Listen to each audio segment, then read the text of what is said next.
अब हम लोग पढ़ेंगे अध्याय 9 त्रिकोणमिति के कुछ अनुप्रयोग। जो हम लोग त्रिकोणमिति अध्याय 8 में पढ़े उसका कुछ प्रयोग करना है।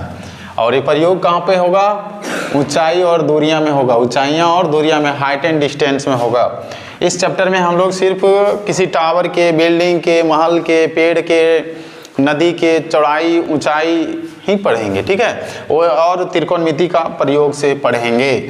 और इसमें कुछ जानने के लिए बातें होता है वो इस तरह से है। अगर मान लो ये टावर है या कोई पेड़ है, महल है, फ्लैट है, तो यहाँ अगर कोई एक व्यक्ति देख रहा है तो यहाँ से अगर इस टावर के ऊंचाई के सबसे ऊंचे वाले स्थान को देखता है तो यहाँ से जो देखेगा और यहाँ जो कोण बनेगा वो कोण कहलाएगा उन्नयन कोण।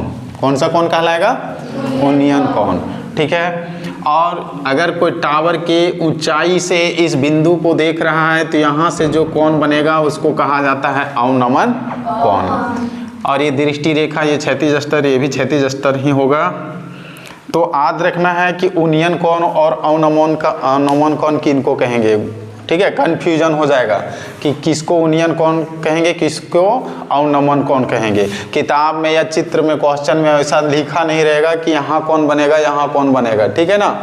कौन अपने से समझना होगा कि किस जगह बनेगा। बोल दे कि अवनमन कोण बन रहा है तो अवनमन कोण के लिए यहाँ बनाना होगा, ना कि यहाँ बनाना होगा, ठीक है। अब याद रखो, इसको याद कैसे करेंगे उन्नयन और अवनमन को। तो देखो, उन्नयन कौन करता है? जो ज़्यादा ऊपरे हेरता है या नहीं। जो हुड़दंगी करता है वो उन्नयन करता है। उन्नयन करने के लिए ऊपर हेरना पड़ता है कि नहीं है? बदमाशी करना पड़ता है, इसे हेरने चलेगा तो वही उन्नयन कौन, मतलब ऐसे देखेगा। तो याद रखो कि ऐसे देखना, समझ में आया।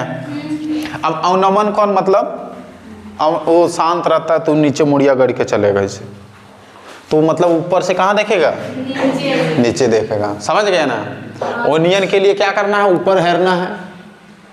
ऊपर हेरता है उन्नयन बाजी करता है, नहीं कहता बड़ी उन्नयन बाजी करता है रे, तो ऊपर देखेगा। बोले ऊपर हेरने भूलता है, हेठ नहीं सोचता है। तो इसको याद रखना, समझ गया। और ये अवनमन कोण होगा।